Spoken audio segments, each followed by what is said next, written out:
Hi, I'm Hal Roberts. This is Bridge City News. Here's some of the top stories we've been following.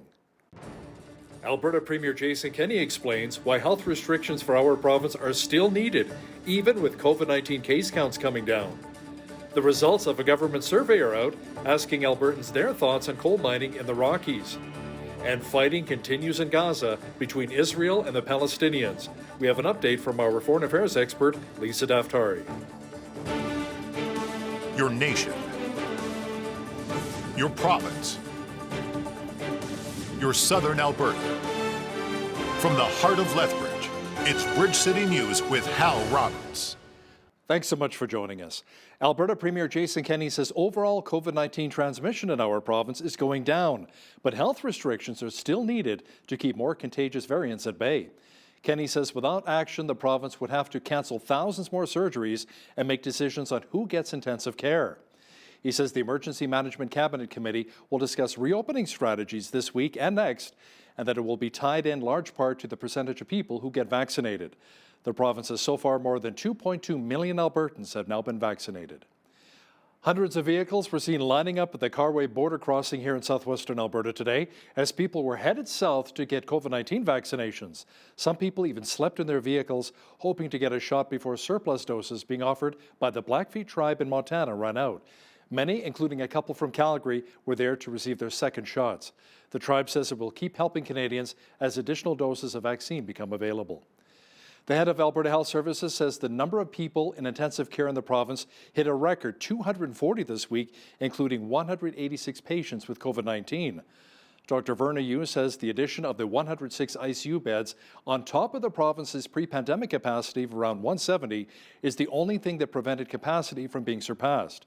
Premier Kenney says easing of restrictions would depend upon hospitalizations and vaccination rates.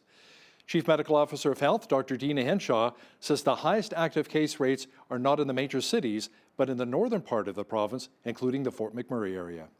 The pandemic has created increased concerns and awareness of suicide risks here in Alberta and across Canada.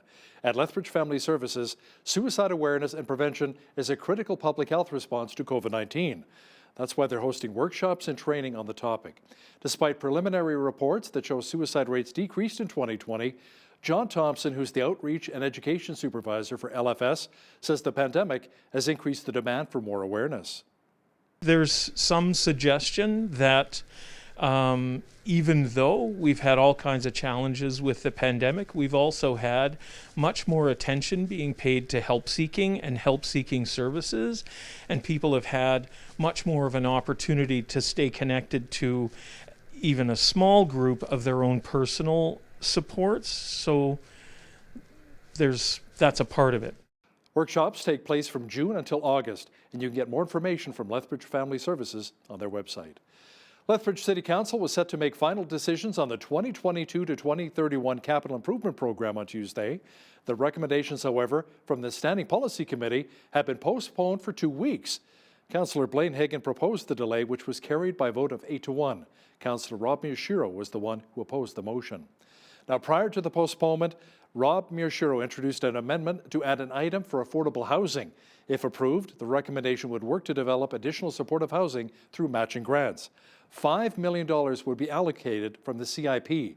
The motion carried 7-2. Councillor Joe Morrow and Councillor Blaine Hagan were opposed.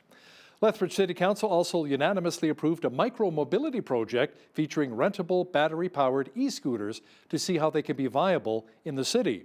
The scooters will target centralized core areas with denser uses. Council says it would also create potential new opportunities for business owners to operate here in Lethbridge. Timelines for the launch of the pilot project are still in the works. A new survey by the Alberta government says 90% of respondents believe that coal mining in the Rockies should be off limits in some areas of the province. Almost 2/3 say the economic benefits of coal mining in the Rockies are not important. Environmental impacts ranked at the top of the list of 8 factors that respondents want taken into consideration in any discussion about expanding mining. Alberta Environment and Parks critic Marlon Schmidt says Albertans participating in the survey were concerned about a number of factors. In particular, respondents were concerned about the impacts on water, air, environment, health, wildlife, and their ability to enjoy outdoor activities. They also expressed concern about liability for cleanup and contamination and the impact of this on future generations. Over 80% of respondents said they were familiar with the 1976 coal policy, and 90% believe that areas such as the Rockies and foothills, wildlife corridors, areas near watersheds or major bodies of water, recreational areas, ecologically sensitive areas, areas in close proximity to residential areas and farms, and lands in categories 1, 2, and 3 are not appropriate for coal exploration and development. Close to 25,000 Albertans took part in the online survey that closed on April the 19th. A short-lived request for proposals would have brought the Alberta government one step closer to using drones to ensure campers are complying with public health orders. The request, which went live on May 14th, drew criticism from many Albertans, including Cypress Medicine Hat MLA Drew Barnes. Barnes says he's relieved to see that the controversial request was cancelled on Tuesday afternoon. Hopefully that will stay the case for spying on people in their campgrounds. Certainly there's a use for drones when it comes to checking for, remote forest fires or search and rescue, but not to spy on Albertans. So again, I'm so grateful that so many Albertans are engaged in the political process. I'm grateful that the government of Alberta listened and canceled the request for proposal to limit and hurt Albertans' privacy. Residents of southern Alberta are now free to roam around the Alberta Birds of Prey Centre. The foundation reopened for the season on May 15th. And as Micah Quinn explains now, when you stop by, you can see how hard staff are working to not only rescue birds, but also to rehabilitate them. There are 60 to 70 birds of prey at the centre that are native to southern Alberta, including burrowing owls, hawks, and golden and bald eagles. During the springtime, the foundation receives plenty of orphaned great horned owls. Great horned owls breed very early in the year, so now is just the time when they're starting to fly and they get into trouble. And so people, sometimes if they're in a bit of a high-risk area, then we either might pick them up or people might bring them here for us to care for. And then we release them back to the wild later in the summer, such as in August or September. Sometimes people do drop them off where they pick them up, especially from farther points away, like in Medicine Hat or Crow's Nest Pass. Sometimes we can pick them up in Lethbridge as well. Weir says that the oldest eagle is 37 years old and her name is Sarah. Being in captivity, it's kind of like living at the Fairmont Banff Springs Hotel or Chateau Lake Louise. They get the very best of food, health care, exercise when we're doing our flying demonstrations. So their lifespan in captivity can almost double. So that's why we've got one eagle now, Sarah. She's 37 years old this year. Weir says admission is by donation to make sure that the doors stay open and staff can continue to feed and take care of the birds. For Bridge City News, I'm Micah Quinn. A teenager charged with first-degree murder in the hit-and-run death of a Calgary police officer on New Year's Eve has chosen a trial by judge and jury. The accused was just 17 when Sergeant Andrew Harnett was killed while trying to pull over an SUV because the plates did not match the registration. A trial date for the alleged driver of the vehicle is expected to be set on June the 4th. The prosecution says it will seek a direct indictment, which would send the case to trial without a preliminary hearing. Vancouver police have taken the unusual step of naming 6 alleged gang members following a series of shootings in public places. Officials say their biggest concerns are the bystanders who are being hit by flying bullets. Police believe more men may be targeted in the coming days or weeks. Gang violence in Metro Vancouver continues to escalate, and police do not expect this trend to stop anytime soon. There have been 20 gang-related homicides in Metro Vancouver in 2021, and 20 attempted murders during the same period of time. Police are expecting this violence to continue and to potentially escalate. We know that significant effort and resources need to be assigned to prevent youth from getting into gang life in the first place. In addition to these resources, young people need strong, positive role models and support systems. But sadly, today we find ourselves talking about individuals who are already committing crime and murder and are heavily entrenched in the gang lifestyle. I want to focus on 6 of those individuals today. I want to make it clear that today's announcement is not about naming and shaming. Police intelligence leads us to believe that the individuals that we have identified today may be targeted by rival gang members in the coming days, weeks, or months. Around 8,000 of the 35,000 residents of Prince Albert, Saskatchewan are without power as a large forest fire is burning nearby. The city's mayor is calling the fire a monster. The Saskatchewan Public Safety Agency is assisting the Prince Albert and Buckland fire departments while attacking the blaze with crews and water bombers. Saskatchewan health officials say they reached another milestone with more than 600,000 COVID-19 doses delivered. 59% of eligible adults have received their first dose, with the vaccination booking system being open for those 16 and older. Those 85 or older, or anyone who received their first dose before February 15th, are now also eligible for receiving second doses. The ramp-up comes as Saskatchewan reported 178 new cases, along with 2 more deaths attributed to the virus on Monday. Manitoba health officials say they expect rising COVID-19 cases could result in a record number of patients in intensive care. The chief nursing officer with Manitoba Shared Health says they expect to surpass the record 129 patients seen during the second wave of the pandemic last December. Manitoba's healthcare system continues to be stretched due to the high volume of case counts, which are resulting in more patients coming to the intensive care unit and the medicine units. As of midnight, there were 120 patients in our intensive care units, including 73 who have or are recovering from COVID-19. A reminder, our baseline for ICU beds is 72. 9 of the 73 COVID patients are under the age of 40. And there were 73 patients who are on ventilators this morning, including 50 COVID patients. Manitoba edged past Alberta on the weekend with the highest per capita COVID-19 infection rate in all of Canada. The Manitoba government says it issued 70 tickets for COVID-19 public health order violations last week. Most were given to those who exceeded gathering limits outdoors or in private homes. The province says 22 of the tickets were related to anti-lockdown rallies earlier this month in Winnipeg and Winkler, and more tickets stemming from those events are entirely possible. Canada's chief public health officer says she thinks Canadians who receive the AstraZeneca COVID-19 vaccine will have a choice to get a different vaccine for a second dose. There's some controversy surrounding the Oxford AstraZeneca vaccine following reports of people getting blood clots after being injected with the vaccine. Tam says it all depends upon the studies of the vaccine, which are being done around the world. And I think we've seen a couple of those studies now, one from the United Kingdom. We're still waiting for some of the immunogenicity data that is to come. But you've probably just read a little bit about a Spanish study, a study in Spain, that indicated that a dose of mRNA vaccine following AstraZeneca vaccine appears to be safe and generates really good antibody response. Prime Minister Justin Trudeau says he first learned weeks ago that the military officer overseeing Canada's vaccination campaign was under investigation. Major General Danny Fortin was being replaced because of an unspecified military investigation. Sources, however, say it relates to an allegation of sexual misconduct. In regards to this situation, it is being led and followed up appropriately by appropriate authorities and military leadership.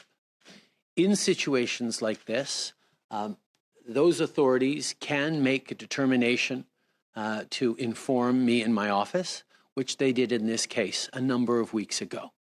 However, because, as is appropriate, I didn't receive details of what is being alleged and what's going on in terms of the investigation, it would be inappropriate for me to comment on that investigation. Canada is calling for a ceasefire in the flare-up of violence between Israel and the Palestinians. Prime Minister Justin Trudeau says Canada will work with the international community to de-escalate the situation so there's no more loss of civilian life. At least 212 Palestinians have died and 10 people in Israel have been killed since both sides renewed attacks 8 days ago. Our foreign affairs expert Lisa Daftari says when it comes to casualties, there are a lot more on the Palestinian side, and it's simply because Hamas is hitting many of their own. What people don't talk about is when you look at the number of casualties on the Palestinian side, it's obviously larger than the Israeli side. We're looking at 181 to about 10 or 12 on the Israeli side. Well, many of those individuals were actually taken out by Hamas missiles on their own side. So they have no aim. They have no, they're hitting their own. They're taking out power lines. About 250,000 Palestinians were without electricity most of last week because of these missiles hitting power lines. So they're damaging their own infrastructure as well. Lisa will have more on the fight in Gaza and efforts to bring peace to the Middle East. That's coming up in the second half of our program. It appears as though some workers are not wanting to go back to their old jobs during the pandemic. Layoffs, unemployment benefits, and stimulus checks have given many North Americans the time and financial cushion to rethink their careers. So this is a good opportunity for me to think about changing careers. So I have been looking at some other things, some good, state jobs and union jobs and things like that are a little more difficult to get. But fortunately, I have the time right now to kind of put in the effort to work those jobs. I think I speak for a lot of people when I say that this opportunity to take a step back and really think about what you're doing changed my mind and sort of changed the way that I think about work and made me sort of think long term for the first time. But when you don't have to work and you can still survive, I'm not making a lot of money on unemployment, but it keeps the lights on. That gives you an opportunity to sort of plan ahead a little bit. A couple in Texas was thanking God for their new home, which was built by Samaritan's Purse. Their previous home was destroyed by floodwaters from Hurricane Harvey. Dear Heavenly Father, I just come to you just thanking you for a beautiful day. Lord, we just want to thank you for allowing us to be part of what you're doing here at Hope Hill. Hurricane Harvey came through, dumped tons of water. They breached its banks and ruined a lot of homes and lives. Woke up the next day to find out that our house was, in fact, underwater. It's pretty hard waking up to. Samaritan's Purse has chosen here in LaGrange to relocate 20 families to move them to a new place that's out of the floodplain and safe. So handing over a key to this home for Santos and Amanda it's really special. It's a blessing for us to get to do that. We felt very, very fortunate. Yeah, very blessed. Pray and hope that this house is continually a blessing and continually a reminder. Every time they step through that front door, they can remember His goodness. We had a lot of strong wind again here in Lethbridge today, but still fairly mild, and the warm temperatures will be leaving us soon, making way for rain, or dare I say even snow. Full weather details are coming up. When I grew up in Calgary, we had snow every month of the year, even during Stampede Week in July, if you can believe it. I guess that's what happens when you live so close to the mountains. Jeanette Roche is here now with all of the weather details for southwestern Alberta. Jeanette, Lethbridge is just an hour or so away from the Southern Rockies, and we could potentially see some of that white stuff later this week. I know, it's hard to believe, isn't it? Weren't we sitting at 29 degrees? And now we are looking at the possibility of snow coming Thursday and Friday of this week. Unbelievable. Into tomorrow, Wednesday, we're looking at a high of 14 degrees. 30K wind could be gusting to 50K. And then on Thursday, that drop in temperature to 8 degrees with snow and rain. Same thing for Friday. We're looking at rain or snow. 7 degrees the high, 12 degrees on Saturday, and then the temperature is going to start to rise again. 19 on Sunday and 20 degrees. We're back up in the 20s there for Monday with a mix of sun and clouds. So we're seeing that big dip in temperature with the possibility of snow towards the latter part of this week. Average temperature high for this time of year, 19 degrees. Average low, 5 degrees. 31 was the high temperature back in 2006, and in 1965 we had our chilliest, which was -3. 5:42 is when the sun rose this morning, and our sunset this evening at 9:13 p.m. So let's take a look at what's happening on the West Coast. We're seeing some shower activity happening in Victoria and Vancouver. 14 degrees the high in Victoria, 13 for Vancouver, 9 degrees in Calgary with some rain. We're looking at wet snow developing overnight tonight in Edmonton. That snow in the morning dissipating, and looking at showers for the rest of the day, high of 8 degrees there. So they are under a special weather statement into this evening. Now there is a cold spell tracking its way across Saskatchewan heading towards Manitoba, meaning that colder temperatures are coming. Saskatoon's high tomorrow only 13 degrees. Regina's going to see colder temperatures later on this week. Winnipeg sitting at 60% showers tomorrow and some wind gusts as well. Hot in Toronto, 27 and sunny. The Humidex sitting at 32 for Ottawa, so hot and humid there. 30 degrees the high. Montreal, hot as well. 30 degrees the high there under sunny skies. Get your sunscreen out and your sunglasses. Fredericton's high, 22, 15 in Halifax. 10 degrees only the high in Charlottetown with some showers. Same thing here, 10 degrees the high in St. John's, Newfoundland with some sunny skies though. So there you have it. That is your forecast. Today's weather is brought to you by Jeff Reimer of Royal LePage South Country Real Estates, 403-380-1779. A new report says the end of the pandemic restrictions will lead to a huge increase in new clothing purchases.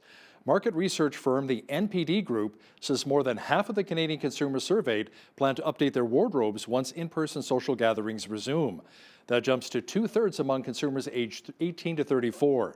That's expected to be a boon for Canada's hard-hit apparel industry, where clothing store sales dropped 86.7% in April of 2020 and remained below pre-pandemic levels. Walmart raised its annual earnings forecast after delivering better than expected results in the first quarter. Sales rose 2.6% from a year ago to just over $137 billion US. That is well ahead of the $132 billion analysts were expecting. The increase in same-store and online sales remained strong during the pandemic. First quarter net income was $2.73 billion. That compared with almost $4 billion a year earlier. Walmart says it now expects earnings this year to increase in the high single digits after previously projecting a slight decline in profit for the year. Home Depot's first quarter results blew past Wall Street's expectations. Sales rose almost 33% from a year ago to $37.5 billion US. Most of that was fueled by people doing projects around the house during the pandemic. Analysts were calling for sales of closer to $35 billion. The Atlanta-based company says its profit nearly doubled to $4.1 billion. That translated to $3.86 per share. That beat the $3.04 per share that Wall Street was anticipating. Air France KLM has something cooking in the skies. It is sending into the air its first long-haul flight using cooking oils. The company says the plane will actually be using petroleum that is mixed with synthetic jet fuel, which is derived from waste cooking oils. Company officials say the move towards sustainable aviation fuel is to support the creation of an industry that guarantees eco-responsible air travel. Now, here's a look at today's markets. The TSX was up 32 points on the day to finish at 19,507. The Dow was down 267 to 34,061. The S&P 500 was down 35 points to 4128, and the Nasdaq was down 75 points on the day to 13,304. West Texas Intermediate Oil was down 98 cents to 65.29 US per barrel. Natural gas was down 10 cents to 301 US. Gold was down 23 cents to 1869.21 US an ounce, and silver was even at 28.19 US an ounce. Wheat is at $352 per metric ton, barley's at $356, canola's at $962, and corn is at $404 per metric ton. Live cattle were up $1.40 to $116.75. Feeder cattle were down 73 cents to $137.20, and lean hogs were up $2 to $110.65. The Canadian dollar was down slightly over the past 24 hours to 82.68 US.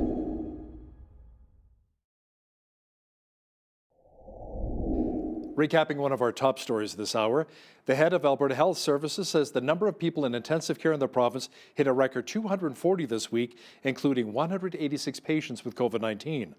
Dr. Verna Yu says the addition of the 106 ICU beds on top of the province's pre-pandemic capacity of around 170 is the only thing that prevented capacity from being surpassed. Fighting between Israel and the Palestinians continues in Gaza. Coming up, an update from our foreign affairs expert Lisa Daftari, who has more details as to what caused the latest flare-up. That interview is coming up next. Around 3,000 rockets have now been fired into Israel, with the daily casualties mounting in Gaza. To discuss this in more detail is our foreign affairs expert, Lisa Daftari, joining me once again from Los Angeles. Lisa, tensions are rising between the Palestinians and Israelis, and they're not easing anytime soon. No, there are multiple calls internationally for a ceasefire, but right now Things are escalating. Look, this is, even when we see a stop to this, it's only going to be a lull. We're going to see this happen again in a few months, in a few years. You know, it depends on the severity of it. It depends on how much of their weapons will be left in their depots of Hamas, a terror organization. This is an ongoing thing. I said on a show earlier today that, you know, we know about Israel from biblical times and we know about current times. So most people don't know the in between and the years of wars and these uprisings that Israel has to deal with day in and day out. So it's not going to end anytime soon, and it looks like things are getting worse for now. And what caused the latest tensions? Did it have something to do with rent? Yes, so I know it sounds crazy, right? 3,000 rockets because of a few families getting evicted because they weren't paying their rent. Well, to a sane person, when I tell you that the land belongs to these landlords who happen to be Israeli, the Supreme Court of Israel, that has both Arab and Israeli justices, decided years ago. These properties went to court many times. So years ago, they decided, yes, these do in fact belong to Israelis. They tried to evict these tenants, and the court said no. They actually sided with the Palestinians and said they can stay as long as they pay their rent. Well, guess who hasn't paid their rent for years? So they went back to court, and the court this time said, listen, you're not paying your rent, you get evicted, right? So any logical person would think that makes perfect sense. Well, Hamas has used this for pretense. And I say pretense because the world does not even know that this is the reason why this started. Many people are quoting, and this is the mainstream media's fault by and large. They're saying that, you know, Israel started attacking during Ramadan. They started attacking at the mosque. It started as, again, the pretense being that these families were going to be evicted, and rightfully so, because they were not paying their rent. Now, Lisa, the Times of Israel is reporting that Hamas attempted to hit an offshore gas rig with rockets. Yes, so they're trying to hit anything and everything they can. Hal, if you see the footage, not just of the rockets that are coming over into civilian areas, into the most populated city, which is Tel Aviv, it's like New York City. You see the barrage of missiles coming through, and of course, thankfully, the Iron Dome, which is the technology that Israel has to catch, it's like a big mitt to catch these missiles, is tremendous. But they're coming in at such warp speed, and of course, this is all, you know, strategically planned to hit the most damaging parts of Israel's infrastructure, whether it be civilian casualties or infrastructure damage. They want to do the most damage. What people don't talk about is when you look at the number of casualties on the Palestinian side, it's obviously larger than the Israeli side. We're looking at 181 to about 10 or 12 on the Israeli side. Well, many of those individuals were actually taken out by Hamas missiles on their own side. So they have no aim. They have no, you know, they're hitting their own. They're taking out power lines. About 250,000 Palestinians were without electricity most of last week because of these missiles hitting power lines. So they're damaging their own infrastructure as well. And the bottom line is when you hate your enemy so much that you're willing to damage and kill your own people and your own cities and your own homes, then I have, you know, there's nothing that a ceasefire or the international community can do to intervene. U.S. Secretary of State Antony Blinken said that nuclear talks with Iran will continue despite calls from Republican senators to halt negotiations in light of the Hamas rocket attacks on Israel. Right, and let's connect the dots here. Why are many lawmakers calling on Blinken and Joe Biden to stop at the negotiating table with the Iranian regime? Well, those missiles that are going from Hamas into Tel Aviv and other parts of Israel literally have the Iranian regime stamp on them. The Iranian regime has boasted about this. Hamas has boasted about them, that Iran is its sponsor, just like they sponsor many other terror organizations, like the Houthis in Yemen, like Hezbollah in Lebanon, like the Basiji in Syria. So rightfully so, many of these lawmakers are saying, wait a minute, are we about to release billions of dollars to a regime that's going to pour money right back into terrorism? Why are we sitting at that table in Vienna? And of course, the Secretary of State Blinken said, we're going to go right back, and this is not going to affect or deter us from going forward with a deal with the Iranian regime. Now, speaking of Secretary of State Blinken, he recently held talks with key counterpart influential in the Middle East as the U.S. is seeking to de-escalate clashes between Israel and Palestinians. Did he have any success? You know, Success in the Middle East is it's minimal, except for I would say the Abraham Accords. We haven't seen success in the Middle East for decades, right? Moving the needle forward on the Iran nuclear deal is, we saw a nuclear deal in 2015. What did it get us?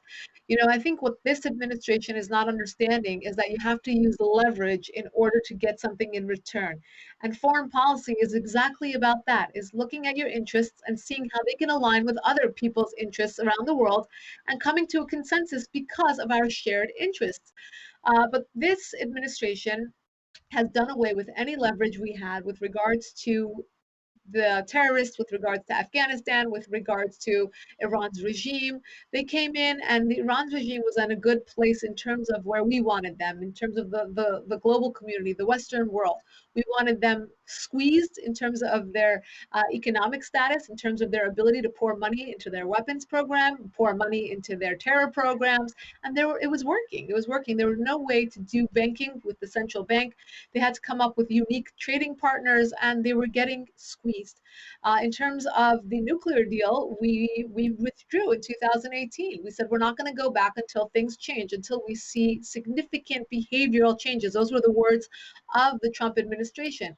But when Kamala Harris and Joe Biden ran their presidential campaign and they announced we will get back into a nuclear deal, it doesn't leave much leverage. It doesn't leave much guessing. So the Iranian regime, it's flexing its muscles. And of course, on the global stage, these talks that you ask about, they're not going to go anywhere anytime soon until the Iranian regime gets exactly what it wants. Yeah, let's talk more about what's been taking place in Gaza City again, the Israelis, the Palestinians, Lisa. Not only do we want to see peace in the Middle East here in North America, but a UN envoy is also pushing for a ceasefire in Gaza. And the UN Security Council met to discuss some of the worst violence in that region since 2014. Yes, so the UN has never been a helpful voice when it comes to Israel. They have always pointed fingers. They have always made Israel our biggest ally in the Middle East, the bad guy, while giving seats to, states like Saudi Arabia and Iran, seats to the Women's Council and the Equality Council and the Human Rights Council. It's just, it's a joke when it comes down to that. But they've gathered because they want to call on Israel to cease and have a ceasefire between the two. But nothing good will come out of this. There will be another, censuring of Israel. There will be another report about how there is, an unequal use of force. But at the end of the day, Hal, they aren't, speaking the truth. They're not talking about how this is a terror organization. Hamas is on the U.S. World Terror List. And when it provokes and provokes and provokes and it tries to amass civilian casualties to its neighbor, well, there will be a response and there will be a military response. But more than anything, this is not a military fight. This is a PR fight. And, Hamas is prepared to win at all costs. One of the videos which has gone viral recently is showing the attack on one of these buildings here in Gaza. Israel shared intelligence with the United States showing how Hamas operated inside of that same building which was attacked as Al Jazeera and the Associated Press. Now, the same building which was attacked, Lisa. Yes, and how it's ridiculous because the individuals in the building were asked to evacuate. They were given proper notice, and the AP is now calling for an investigation because they want to see evidence that Hamas was actually in the building, meaning the AP is actually taking the side of a terror organization rather than the evidence that was provided to the United States by Israel, and really just denying the fact that they were warned. This is on so many levels. This is so egregious, right? So a terror organization was working in the same building as the news sources, the mainstream news sources that we all trust to get our news out of the Middle East. I mean, this really puts a question mark on everything that we hear, all the reports that we are hearing. I know if you get on Twitter, it's just a joke. It's like color war, right? People are being so incredibly, there's no filter anymore. Just last night, a CNN contributor said it's time for another Hitler. He actually tweeted that. He has a blue check account, which means he's a verified Twitter user. He works for CNN. He has over, 100, 200 columns on CNN.com and is frequently on air as a contributor. And this is what he's saying. Well, since then, CNN has announced that they will no longer be working with him, but just goes to show you what kinds of influence, what kind of propaganda, what kind of narratives are running through the mainstream media. And that is what's influencing, world opinion on, again, our biggest ally in the Middle East. Yeah, Lisa, you're making reference to the writer Adil Raja, who's written, I think, 54 bylines now for the news organization for CNN. Even during the 2014 FIFA World Cup, he tweeted, "The only reason I'm supporting Germany in the finals was because Hitler was a German and he did good with those Jews." First of all, Hitler was Austrian, he wasn't German. And secondly, oy vey, I mean, come on. That must really hurt a lot of CNN's credibility. But the fact that this has been ongoing and they kept him on staff, that has to be really disconcerting and concerning. Yeah, absolutely. And I think, more than anything, it puts, this is like a needle in a haystack kind of thing. How many other people are posting this on Twitter? We try to retweet and try to put them on blast to bring some attention to it. But as you said, I mean, this anti-Jewish sentiment, it's really anti-Semitism. When people say, no, we're not against Jews, we're just against the policies of Israel. I mean, ask them, what are the policies of Israel that you're against exactly? And I bet you they won't be able to name those policies, right? I mean, this anti-Jewish sentiment has gone too far. It's spread across the world. I don't know if you got a chance to see some of the footage coming out of these pro-Palestinian or pro-Israel demonstrations that were hijacked. I know one of them was in Montreal. We had them here in Los Angeles. They're coming out of London, all over, where it's really scary to watch this anti-Semitism rear its ugly head once again. Let's talk about what's happened closer to home here in Montreal. Police used tear gas over the weekend following the clashes between pro-Israeli and pro-Palestinian protesters. Several hundred demonstrators draped in Israeli flags. Lisa, they gathered in the central Montreal square to express solidarity with the Jewish state, and a lot of people didn't appreciate their message. Right. And, for the most part, all the footage that I've seen, I've been, accumulating the videos just to post them on Instagram. These are peaceful protests on the part of the pro-Israel side, and they are frequently hijacked by these pro-Palestinian demonstrators who come throwing rocks. One man they attempted to lynch a man in New York City. New York City. We're not talking about some far off place where no one has seen a Jew before. This is New York City. Same thing goes for the streets of London and again Los Angeles. They were chanting "From the river to the sea, Palestine will be free." That is not a regular chant. That chant is a genocidal chant. That means from the river to the sea, which means Israel is off the map. I mean, people have to understand the consequences of what's going on right now. This is much larger than anyone is reporting about. We're not seeing this in the mainstream media. We're just seeing it as a clash between two sides. But this has a very deep repercussions, and I hope that people understand how grave this truly is. Lisa, British police have arrested 4 people over videos posted on social media, speaking of videos, that appear to show violent anti-Semitic behavior and language being shouted from a convoy of vehicles driving right through London. Yep, that's exactly right. That video went viral, one of many videos, but that in particular was just so symbolic of really the language, a lot of Hitler lines about Hitler, a lot of lines about genocide, a lot of lines about ethnic cleansing coming out, and a lot of violence, again, throwing cement blocks and throwing stones at peaceful protesters who are just out there, like you said, wearing flags or T-shirts or really trying to be peaceful protesters that are met with this kind of violence, and it really deters. It makes people think twice before coming out. Here in Los Angeles, for example, on Saturday, we had thousands of people show up for a pro-Palestinian march, which was a very, very, very I would say, violent and loud, using profanity, again, signs with Hitler's name on it. And on Sunday, there was a pro-Israel demonstration in which a fraction of those numbers came out, even though I would say the population of Jews versus Palestinians or pro-Palestinians here in Los Angeles is probably the other way around. But I think people are fearful of coming out. It's violent, it's dangerous. They don't want to risk their lives just for a peaceful protest. And unfortunately, it's come to that. It's very violent. Now let's change gears for just a moment here, Lisa.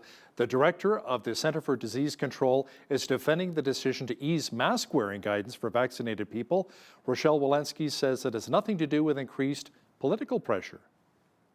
Yes, they went back on and forth on this quite a bit. So last week, Dr. Fauci came out and said, "Keep your masks on." And people are confused about this because we were told that once people become, or the majority of people become vaccinated, they can begin to take their masks off, especially outside. Then there was an about face, and they said you can take your masks off inside and outside. Okay, what's that based on? Well, they said they went back and reviewed the data, which said that, well, the majority of, if 90% of people have it, and those people won't be able, even if they're asymptomatic, they won't be able to spread it to people who are not vaccinated. Therefore, we can now take our masks off indoor and outdoor, except for Joe Biden. He will continue to wear his mask in a room alone on Zoom. Our foreign affairs expert and U.S. correspondent, Lisa Daftari, thanks a lot for your time again today. My pleasure. With heart disease growing in Canada, there's a real focus on how to care for our cardiovascular health. Stats say heart disease is one of the leading causes of death amongst Canadians. Our guest today is Dr. Clayton Coggino. He's a naturopathic doctor in Lethbridge with Well Vitality Health Clinic. He's also done some training in conventional medicine with a Bachelor of Science in Exercise Science Kinesiology and doing 3 years of research on radiation and cancer at the University of Lethbridge. Dr. Coggino, welcome back to Bridge City News. There's a doctor in the house. Thank you for having me. Now, heart disease is a pretty common ailment these days, and a lot of my family members have also been affected by this. But the good news is that to some degree, it's preventable. Can you explain how it's preventable? A lot of causes of heart disease are preventable. Some are hereditary, of course, but we can do things like eat healthy. Proper diet is very important, and exercise, right? And those things can absolutely prevent heart disease. There's even a few supplements that can help prevent heart disease as well. Now, when you're talking exercise, maybe a nice walk after dinner, 15, 20 minutes, will that make much of a difference? It helps, absolutely. Cardiovascular exercise is the majority of the benefit to the heart. So that means getting the heart rate up to approximately 75 to 85% of your maximum heart rate. So you can work with a personal trainer to do that, to do it safely. And that cardiovascular exercise is the exercise that's going to mostly strengthen your heart, lower cholesterol, and prevent the cardiovascular disease. But the walking after dinner is going to also provide you with many benefits too. Now, there's some people, Dr. Coggino, who are at a higher risk of heart disease. Is it hereditary? Runs in the family? Yes, it's been proven to be hereditary to a large degree. Certain patients will come in with elevated cholesterol. They may be eating absolutely perfectly. They might be dieting well, exercising, yet still have elevated cholesterol. So same with blood pressure. There is a component to it. It doesn't mean that you can't lower it, but it's important to get tested and make sure that you're doing sort of everything you can lab testing wise, so that it doesn't sneak up on you. Now, something I've heard as well, doctor, is that a stressful lifestyle, anxiety, depression can also be factors in heart issues. Is that true? Absolutely. So when you are stressed out, typically a few things happen.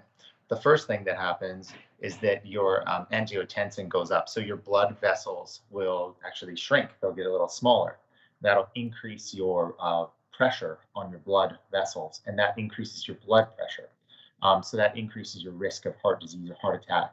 The other thing is when people are stressed out, they tend to not eat as healthy. So that means usually a higher salt diet, a higher fat diet, eating out more, higher refined carbohydrates and sugars, and those things can lead to increased risks as well. Now, you mentioned the high blood pressure. It's another culprit that increases heart issues. What kinds of things increase our blood pressure outside of stress? Yeah, so stress absolutely does. There's a lot of other things that can increase blood pressure. There's more common ones like smoking, for example, stress, lack of exercise, a lot of lifestyle things, even increasing salt in your diet ends up making you drink more water, and it increases your blood volume, which then puts pressure on the blood vessels and increases your blood pressure. Smoking does it as well. A lot of these things are lifestyle changes that you can actually work with, which is great. You just have to look into it a little bit and work on it. Now, will some alcohol actually lower the blood pressure? I'm thinking specifically of red wine. I have people in my family who love their red wine. There's certain foods. Alcohol typically isn't the best option when it comes to blood pressure, and even cardiovascular disease itself. Alcohol, red wine specifically, has resveratrol in it, which is actually a great anti-cancer agent.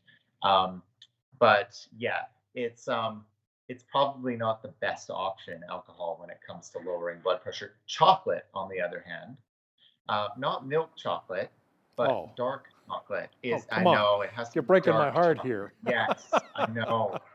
It has to be dark chocolate, but it actually has a lot of cardioprotective effects and a lot of research on it actually to back it up. So outside of exercise and diet, are there other natural ways to potentially lower the high blood pressure? Yeah, there is.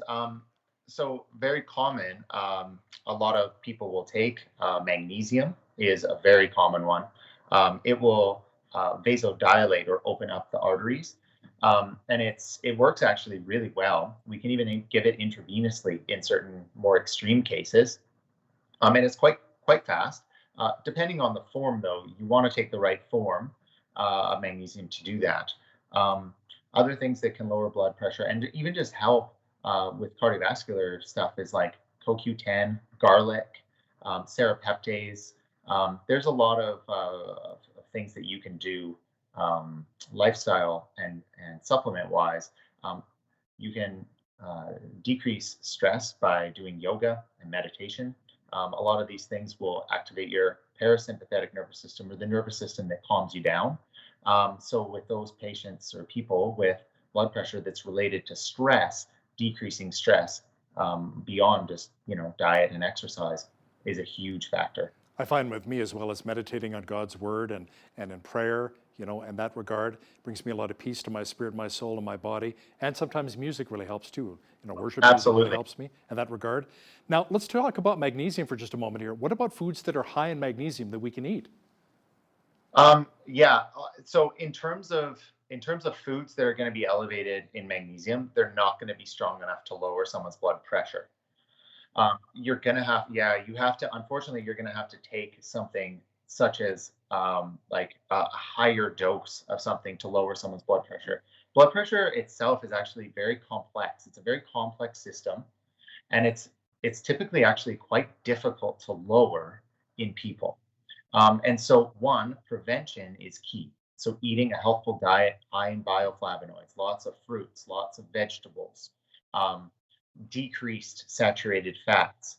Those are probably the best things to start preventing. Um, Supplementation wise, you can do things beside pharmaceuticals to lower things like cholesterol, which can increase.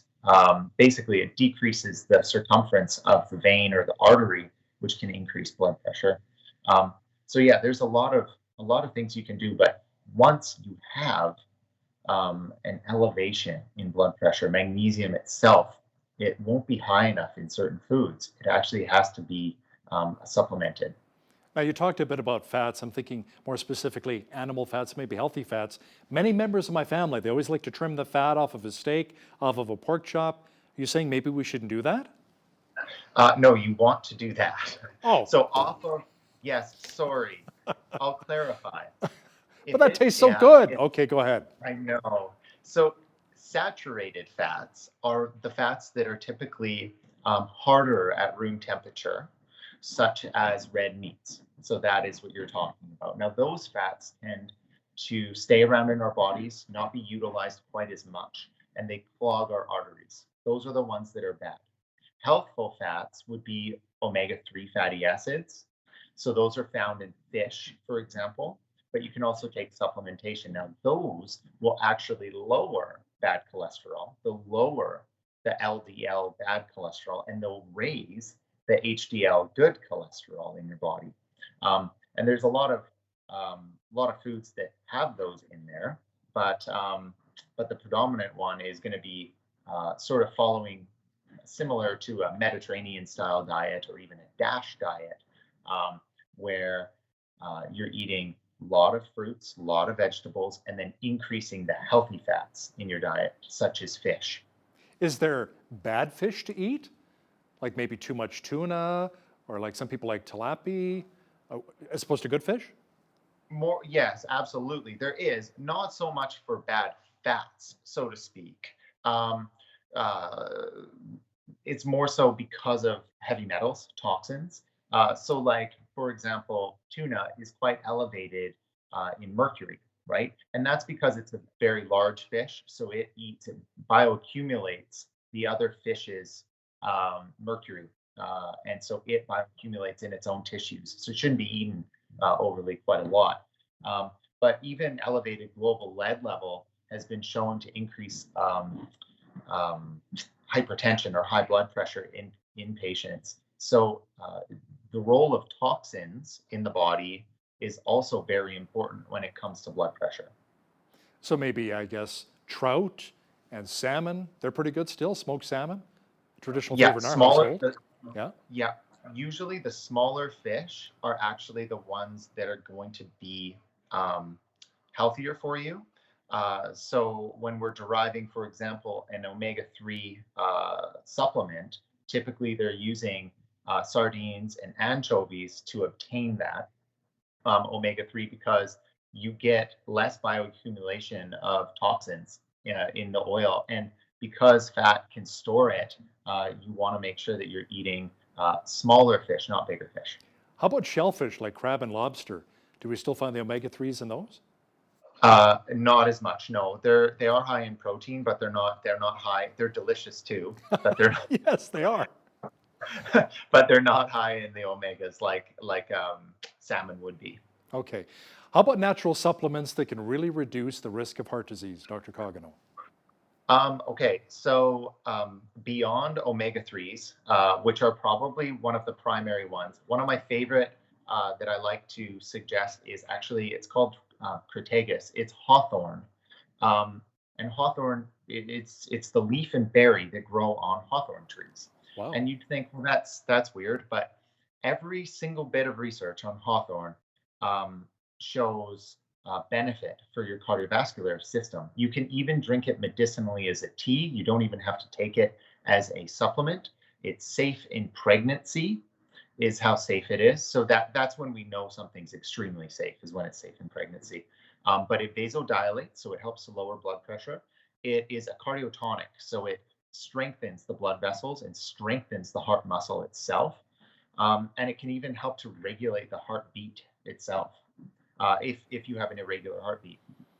Let's talk about the body mass index. Sometimes I think that can be really misleading, especially for people who work out and they've got, solid muscle mass. Somebody my height, 6'4", it says you should be about 180, 185. I was that in my playing days when I played football in high school. I was a bone rack. You could count every rib on me, right? But now that I'm over 200 pounds, 230 or so, I feel good, I feel strong. But it says, no, you're way over, you're obese. And I'm like, what? Come on. How much stock do you put into that for heart health and BMI? Yeah, it's important. It absolutely is important, but it isn't the be all end all because there's a lot of people out there nowadays that are working out. And so therefore, they're perhaps not very tall, but they weigh more because muscle weighs more than fat. And so we have to take that into account. So if I see a patient that's lifting weights and is otherwise very healthy, but their BMI is over, then we can correlate that with saying, okay, no, this person actually has a large, what we call fat-free mass, meaning more muscle, more bone density, and their risk is going to be lower. Now, if I see someone that comes in that's sedentary, that doesn't move, that's not exercising, that isn't eating right, and their BMI is elevated, then you know that that's going to correlate very clearly with an increased risk of cardiovascular disease. Now, we only have about a minute left here, Doctor, but what would you say to somebody who is older, maybe thinking about starting an exercise regimen to get their heart healthy once again, maybe improve their bone density, which is important as you get older? How would you maybe get this person to start working out? What's the first step for that? Well, I think you want to be safe with it. So I think it's an important thing to start slowly. If that person has never really worked out or exercised before, they could get a personal trainer or come for advice to a professional, to their medical doctor, getting lab testing, making sure that things are good internally, making sure, that they're able to do that exercise. It's important. I think the number one thing, though, is that they find something that's fun for them, because that's really the biggest issue with patients' compliance to exercise is that they feel like it's an extra job. It's not something that they enjoy doing. So you want to start slow, but you also want to find something that's enjoyable to do. Yeah, like cross-country skiing in the wintertime, maybe lawn bowling or playing tennis in the summertime or golf. That's good too, right? You get your cardio in, you get some few good swings in. That's right. It's good to get out. Outside especially is nice right now. That's awesome. Thank you so much for your expertise today, Dr. Coggino. Clayton Coggino is a naturopathic doctor in Lethbridge with Well Vitality Health Clinic. We appreciate your time. Thank you so much for having me. On behalf of all of us here at Bridge City News, I'm Hal Roberts. God bless, be healthy, and thanks for watching.